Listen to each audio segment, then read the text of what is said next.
आज आपण बनवतोय मसाला भेंडी।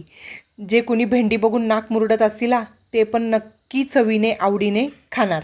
तर अशा प्रकारे आपण बनवतोय मसाला भेंडी। झटपट होणारी, कुठलेही वाटण नाही, कुठलीही जास्त तामझाम नाही।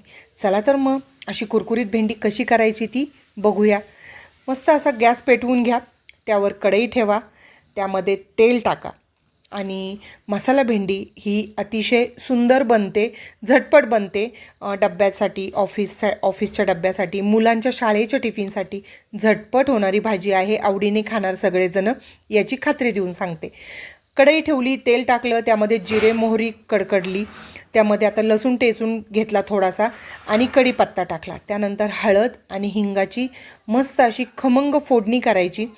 त्यानंतर त्यामध्ये आपल्याला भेंडी टाकून घ्यायची आहे। यासाठी मी घेतली आहे कवळी भेंडी, जी छोट्या साईजची असते ना। बाजारामध्ये अनेक साईजच्या भेंड्या येतात, ती जी मोठी भेंडी असते ना ती आपल्याला घ्यायची नाही आहे, कवळी भेंडी घ्यायची, छोटीशी असते ती आपल्याला भरून भेंडी बनवायची आहे ना, त्यासाठी उभी अशी मस्त पातळ कापून घ्यायची, धुवून स्वच्छ। त्यामध्ये धनाजिरा पावडर, काळा मसाला, आपलं घरचं थोडासा मसाला आणि थोडासा कलरसाठी लाल मिरची पावडर।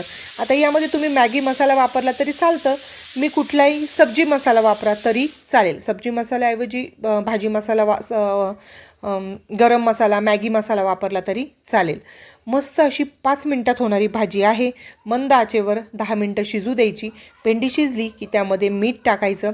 मीठ टाकल्यानंतर आपली भेंडी सुंदर अशी तयार आहे। यामध्ये तुम्हाला थोडीशी चटपटीत चव हवी असेल तर लिंबू पिळा, आमचूर मसाला टाकला तरी चालेल।